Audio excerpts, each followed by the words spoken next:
આરોપીઓ સામે આખરે પોલીસ સખ્ત બની છે।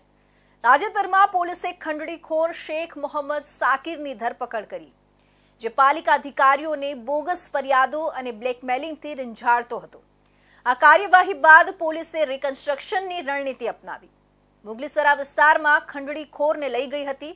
તેને પોલીસ સ્ટાફ અને પાલિકા અધિકારીઓ સમક્ષ માફી માંગતા મજબૂર કર્યો। લાલગેટ પોલીસ સ્ટેશનમાં મંગળવારે ખંડણી અને છેડતીનો ગુનો નોંધી એલર્ટ ન્યૂઝના શેખ મોહમ્મદ શાકિર શબ્બીર મિયા શેખની ધરપકડ કરવામાં આવી હતી। શાકિર કોર્પોરેશનની મહિલા કર્મચારી વિરુદ્ધ અફવા ફેલાવી તેને બદનામ કરતો હતો, જેથી તે સામે કાર્યવાહી શરૂ કરાઈ। ધરપકડ બાદ પોલીસે રિકન્સ્ટ્રક્શન માટે શાકિરને મુગલીસરા વિસ્તાર અને સેન્ટ્રલ ઝોનની ઓફિસમાં લઈ ગયા, જ્યાં તે ભ્રષ્ટાચાર અને ખંડણી માટે કયા કર્મચારીઓ અને અધિકારીઓને ત્રાસ આપતો હતો। જ્યારે પોલીસ ટીમ શાકિર સાથે ઝોન ઓફિસ પહોંચી ત્યારે તમામ કર્મચારીઓ સમક્ષ તેને ટેબલ ફેરવવામાં આવ્યો। પોલીસે કર્મચારીઓ અને અધિકારીઓને અપીલ કરી કે તેઓ ખંડણીખોરો સામે ડર્યા વગર આગળ આવે અને ફરિયાદ નોંધાવે। અંતે પોલીસના દબાણ હેઠળ શાકિરે હાથ જોડીને ઝોનના સ્ટાફ પાસે માફી માંગી, જે પછી તેને જેલ ભેગો કરવામાં આવ્યો। શહેરમાં આરટીઆઈના દુરુપયોગ છેલ્લા કેટલાક સમયથી આરટીઆઈ એક્ટનો દુરુપયોગ કરીને ખંડણીખોરો કાયદેસર અને ગેરકાયદે બાંધકામો વિરુદ્ધ અરજી કરી બિલ્ડરો અને પાલિકા અધિકારીઓને ધમકાવી રૂપિયા પડાવતા હતા। શહેરના બાંધકામ ઉદ્યોગકારો અને પાલિકા કર્મચારીઓ આ ખંડણીખોરોના ત્રાસથી ત્રાહિમામ પોકારી ઉઠ્યા હતા।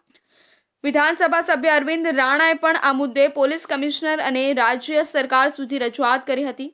અંતે પોલીસ કમિશનરે એસઓજીના ડીસીપી નકુમને આ મામલે ખાસ તપાસ સોંપી, જેના ભાગરૂપે તાજેતરમાં એક્શન લેવામાં આવ્યું। લાલગેટ પોલીસ સ્ટેશનમાં બીજું એક કેસ નોંધાયું, જ્યાં નાનપુરાના બિલ્ડરને બ્લેકમેલ કરી ખંડણી માંગતા મુસ્તાક હુસેન બેગ સામે ફરિયાદ કરવામાં આવી હતી। મુસ્તાક બેગે બિલ્ડર પાસેથી ₹50,000ની ખંડણી માંગતા પોલીસ એક્શનમાં આવી અને તેને ઝડપી લેવામાં આવ્યો। પોલીસે સંકેત આપ્યો કે આવનારા દિવસોમાં વધુ આવા ખંડણીખોરોને પકડવા માટે ખાસ અભિયાન ચલાવાશે। પાલિકાની મહિલા કર્મીનો પીછો કરી તેને બદનામ કરવા ખોટા ન્યૂઝ છાપામાં છાપી 5,000ની રકમ પડાવી હતી, છતાં પણ મહિલાનો પીછો કરી સ્ટાફ સાથે બેઠેલા ફોટો પાડી તેને બદનામ કરતા કંટાળીને મહિલા કર્મીએ લાલગેટ પોલીસમાં ફરિયાદ આપી છે, જેના આધારે પોલીસે શેખ મોહમ્મદ શાકિર શબ્બીર મિયાની સામે છેડતી અને ખંડણીનો ગુનો નોંધ્યો છે। આરોપીની પોલીસે ધરપકડ કરી છે। આરોપી સાપ્તાહિક એલર્ટ ન્યૂઝપેપર ચલાવે છે।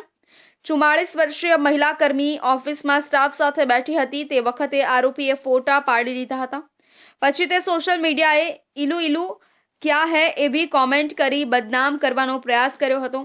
એટલું જ નહીં, મહિલાને બદનામ કરવા તેના નામના ન્યૂઝ પણ છાપ્યા હતા અને 5,000 પડાવ્યા હતા।